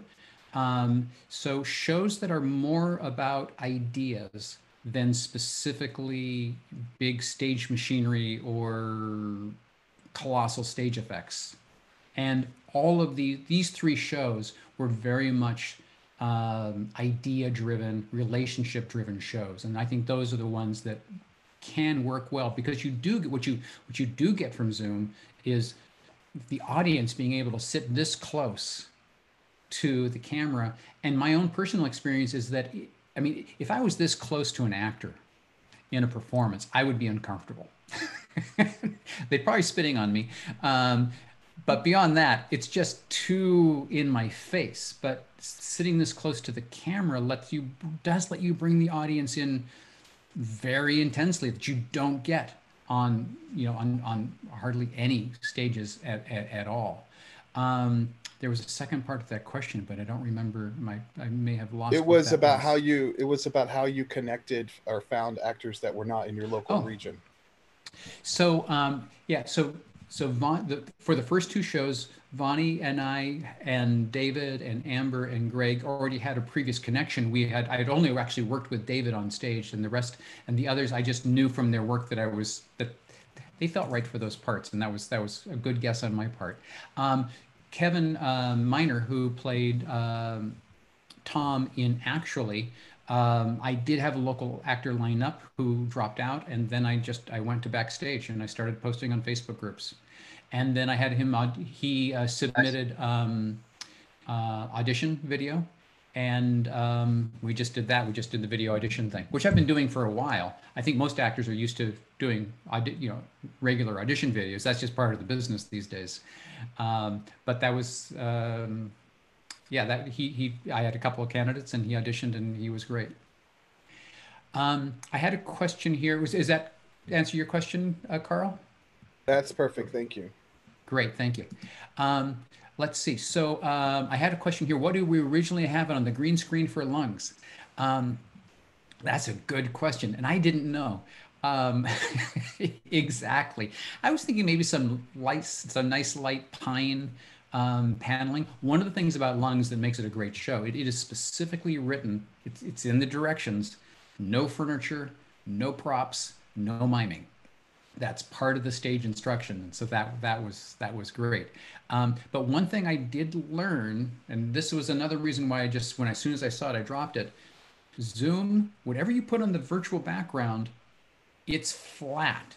Zoom makes that be perpendicular to the angle of the camera. It's flat. And so what I was thinking was I have these walls come in on the corners and then they would be angled in. No, it just went flat on both of them. We like all depth perception. So the lighting made it the green screen not work, but the way that Zoom handles green screens, it just assumes that it's a flat surface behind you. And so that would have artistically would have not worked as well. Ray, you've got a question? And you yes. can unmute yourself. Yeah, thank you. Sure, hey there. So you've been speaking a lot about the ways that we can explore this medium. I also want to talk about limitations. So I think you spoke the other night, and I had to be in part of both. Is musicals, for instance, are almost an impossibility at this point. Live, yeah. And also you talked about you like two-parters with minimalist sets. You speak a little more about like the challenges if we wanted to go beyond those media, because like you also talked about comedy is something that you wanted to explore, but timing with the lag of all the things. So maybe just speak a little more about limitations and going forward. Yeah, so going forward is great. And so, I mean, Vonnie sort of mentioned a little bit about the timing. It's kind of, I don't know, some audiences are slower to pick up the jokes. Mm-hmm. You know how that is? So it doesn't necessarily, the fact that the laugh doesn't come right on the beat, it's like, okay, I'm going to keep going. I mean, you hear it and then you keep going. I think that when you've got, so handling more than two actors as screens is a level of complexity that you just have to plan on. And as a director, you just have to map your windows as to the order that they're coming on and how that works and how you, depending on what the show is, whether they need to do Brady Bunch it and look down or across or up, and you just sort of deal with that. Yeah, or you change the POV so that as people are talking, they're talking direct forward. I mean, those are the two basic tricks there.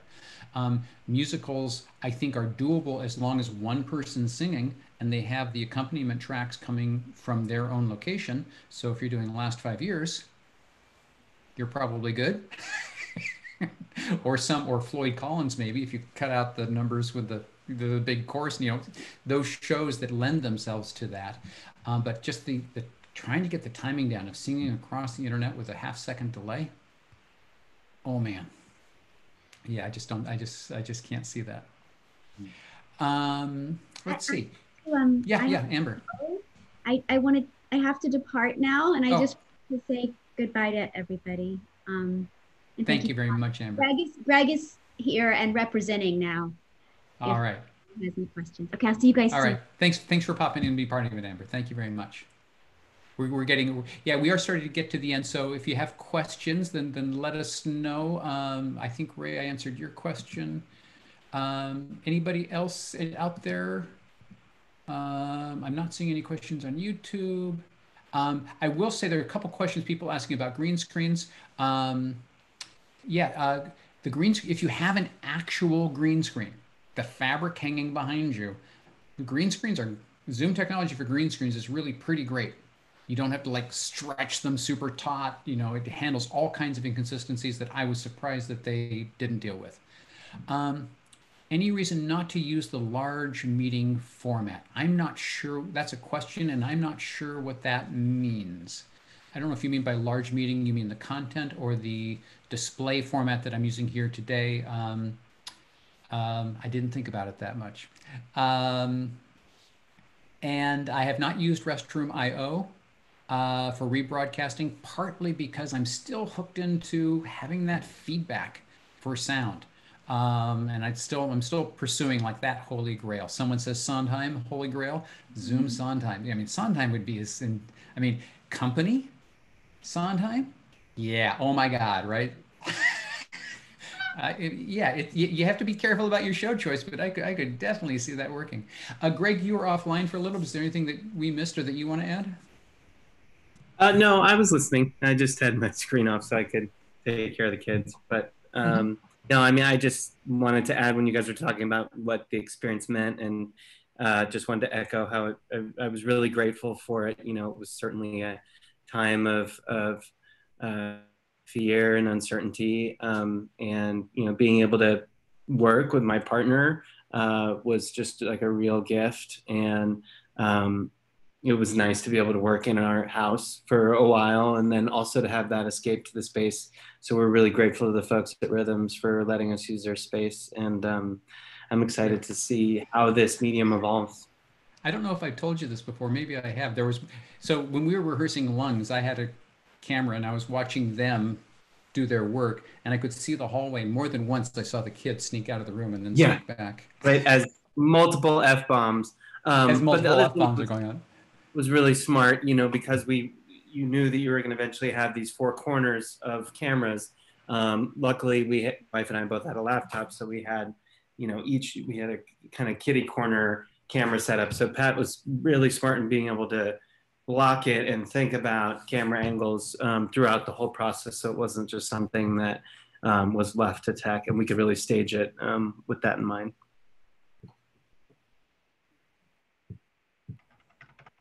Do have a question. So Molly Nichols, hey Molly, are you out there? You should be able to unmute yourself now. Great, thanks. I hope that works. Hi Molly, Hi, I'm curious, you talked a bit, and a few of the actors talked as well about like feeling that sort of lack of energy, and that's partly why it was like very tiring. And I'm curious if you have, like, if you could wave a magic wand, kind of what would you want to change to sort of get some of that energy back? Like, do you think that's possible? Is that a technology limitation, or is that like humans cannot communicate across a screen in that way? Does that question make sense? It does. And so this answer, I think it's that issue is going to be specifically challenging for educational settings, where you have young actors who are just learning about making connections. These actors are so experienced and know what that feels like, that when that happens, that they are able to draw, my own experience is they are able to draw that up for themselves and replace what they would have normally gotten from a scene partner. I don't know how they did it. I mean, there's times when I am just amazed by actors. Actors amaze me in good ways. And so how they made that work, looking at Post-it notes and, you know, things on the side that have nothing to do with what's going on, or just even to handle the intensity for Greg and Amber for 100 minutes a night, playing out a lifetime with nobody else in the room. I mean, the intensity of that was just amazing. So I would ask them, what, Vonnie and Greg, what, if anything, would you add if you could add? What would, Vonnie, you want to give that a thought? Or is it just the game? Greg, you got something? So we Or have Vonnie? I mean, if we're thinking pie in the sky, like just a big screen where I could see everyone's actual face. I mean, if they can't be with us, I'd at least like to see them. But you know, our, like you said earlier, our situation was unique in that we weren't actually able to hear that audience reaction. So it was really bizarre and kind of wonderful to be in this silent bubble, you know, with just my wife telling this story. And again, like there were a lot of lines that you knew were punchlines, and there was probably living rooms at them, and you just had to keep going. So I don't know what else. Yeah. Anything occurred to you, Vonnie? The one thing that I miss in this format is you know, the moment after the show's over, the applause ends, there's a brief pause, and then you hear the audience start to discuss and you hear their feedback. That is really special to me. And going out and seeing and connecting with other people afterwards has always been really special. And you kind of miss that here. I mean, I would get a text from a friend saying, good job, but it's just not the same as being in a room where we've all had this shared experience. And I don't think there's nothing that I could think of that Zoom could do to replicate that. But that's probably the biggest thing I miss. Cool. And, Thanks a lot. and actually, I will add one thing. It relates to performance. You reminded me, Vonnie, is that it would be great if the audience applause actually sounded good. Because in Zoom, when the audience is doing this, and you've got 60 people doing that, even if there are 60 people doing that, it sounds like it's coming through a tinny radio speaker. It's just, it's like, thank you, I'm glad somebody's applauding, but it sounds like 3 of you are. So that would be a nice thing, a way to experience that. Let's see. One question is, and I think Ray still has his hand raised, so I'll come back to you in a second, Ray. Or maybe this is your question. Have we worked with off-screen stagehands in the same space? So the short answer is no. Because of sheltering rules, we haven't been allowed. I mean, I would not ask a stagehand to come into, both out of respect for the stagehands and for the actors, to bring, because we don't have testing at the level that we should have to enable that. So we've been working under lockdown rules. Now, obviously, as things start to loosen up, that's a whole other thing where there will be a point where the entire production crew can be in a space, but the audience won't be there. So that's a whole other wrinkle that will be interesting. And I also envision a moment when there will be some audience members coming into the theater, and that it may be a split audience, because theater's going to be operating at what, 25% of capacity until there's a vaccine that's been distributed. So in my personal opinion, that's still a year from now. Yeah. And doing shows at 25% capacity is a no-go for any. I mean, I can hardly. You're doing it at a loss. We're always working at a loss. You're working even a bigger loss at that point. But if you can augment your 25% at live in person with people watching from Zoom and adjust the blocking and the camera work, or the blocking and the show itself, so the people coming from on the camera don't feel like you're cheating either audience. Almost like a live radio show kind of thing. I think that could be pretty interesting. Molly is suggesting a link for pre-show mingling, high fidelity. And I have looked at doing breakout rooms for both before and after the show, but then webinar doesn't have breakout rooms. So meeting has breakout rooms, which actually means you have to get them to log into one thing and then log out and log back into something else to actually attend the show. So that logistically, I hadn't thought of a good way to do that. Ray, was that your question, or do you have another question? Yeah, that was my question. Thank you very much. Yes, that was. Okay, great. All right, terrific. All right, and I think unless if I missed a question that I didn't answer, please go ahead and just repost it.